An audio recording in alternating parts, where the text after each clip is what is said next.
Robert Reich, remember the little fellow? Well, we never forget him here. Robert Reich, who won't be interviewed by me because he's apparently exclusive to, I'm exclusive to CNN. Okay, whatever. He wants to tell you the truth about the border because Robert Reich in Boston, as I recall, knows everything that's going on in McAllen, Texas. Oh, yeah, yeah. Oh, yeah, he's got a vacation home in McAllen, Texas, right on the border. Not. Oh, the Democrats know about it. Obama chose to have his 60th birthday in McAllen, Texas. Not. Matter of fact, Obama had his birthday on an island, Martha's Vineyard. And he's so concerned about the white dominant society. I think there's about 12 black people on that island. I could be wrong. Maybe it's 5% of the population, something like that. But he definitely lives in these places and parties in these places that are obviously filled with white supremacists, if you think about it. Anyway, go. The story you've heard about immigration from politicians and the mainstream media alike isn't close to the full picture. Here's the truth about how we got here and what we must do to fix it. Yes, tell us, Rob. Tell us. A desperate combination of factors are driving migrants and asylum seekers to our southern border, from Central America in particular. Deep economic... All right, stop. They're coming from Southeast Asia, the Middle East, Africa, Eastern Europe, Central and South America. True diversity on our border. And they're coming in massive numbers because they were invited here. And despite all the propaganda from Biden and Harris and the rest of the reprobates there, the fact of the matter is they've been told, you want to get to the United States, now's the time to come. Gallup did the poll. It's in my book. We've talked about it. If just south of the border, if people had an opportunity, 42 million people south of the border would come to the United States. 42 million. Go. Corruption and high rates of poverty. I'm very confused. I don't mean to cut the little fellow off, but I'm very confused. When Donald Trump called these places S-holes, remember that? Remember that? He was attacked as being a racist. Well, what effectively is Robert Reich calling these places? No, he doesn't use that phrase, but he said corruption and poverty and crime. Oh, people got to get out of there. They have no place to go. What's a refugee? A person escaping an S-hole place, right? So Trump says these are S-hole places. I can't believe you're talking that way. Oh, they're just trying to escape poverty and crime and corruption and brutality and murder and everything else. How dare you call them these places? Remember all that? Again, what's Robert Reich essentially saying? What's he saying? They're basically S-hole places. Go ahead. COVID-19. I didn't say that. He's saying it. Go ahead. Violence and instability. Much of it tied to historic U.S. support for brutal authoritarian regimes. Oh, it's our fault. I forgot it's our fault. Because we supported brutal authoritarian regimes. As opposed to what? Communist regimes. Which are never brutal and authoritarian, are they, ladies and gentlemen? Never. Go ahead. And corporate interests in Latin America. Okay, hold on. The Contras were good. They were freedom fighters. He talks about the corporate interests in Central and South America. Wow, that's really quite amazing.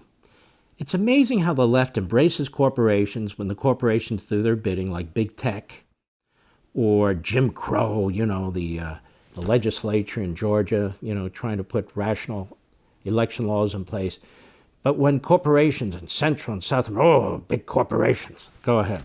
Long-term consequences of this U.S. involvement have been the rise of violent transnational gangs and drug cartels. So America's responsible for violent drug cartels, for corporate, whatever it is, for the corruption and the brutality of the regimes in Central and South America. I often wonder, how can you live in such a fabulous country and then wake up every day and hate it so much? And hate it so much. Go ahead. The internal displacement of hundreds of thousands of people. And thanks to lax U.S. gun laws and export rules, a flood of firearms that regularly flows south makes this violence even worse. So we're arming all the people down south. The illegal guns aren't coming from Central and South America into the United States.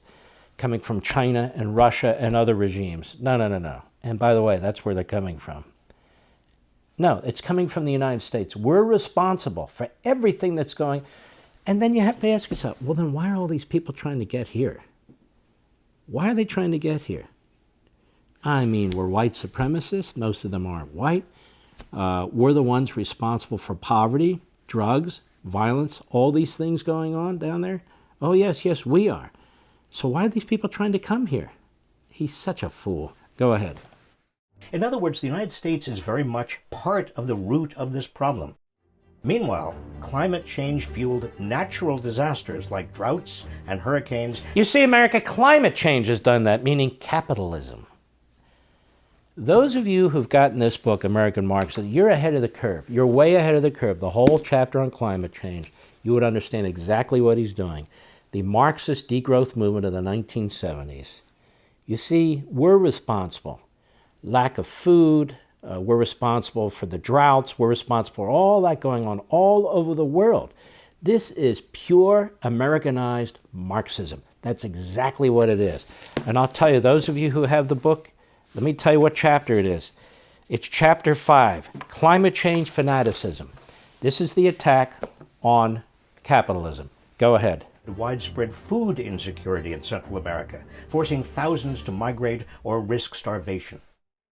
Some politicians want you to believe the way to address this humanitarian tragedy is to double down on border security and build walls to deter people from coming. Well, they're wrong. Several administrations have tried this approach. It has failed every time. No, it hasn't actually. It's actually worked. It worked under Trump. You know, the Democrats and the left like to praise Dwight Eisenhower as a president. They like to say he had a great temperament. He was a moderate Republican. He built the interstate highway system. You've heard them say this? Haven't you heard them say this, Mr. Producer? You know one of the things Dwight Eisenhower did?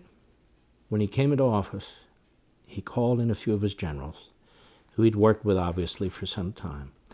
He said, you have 6 months. It's called Operation Wetback. I didn't make that up. It was called Operation Wetback.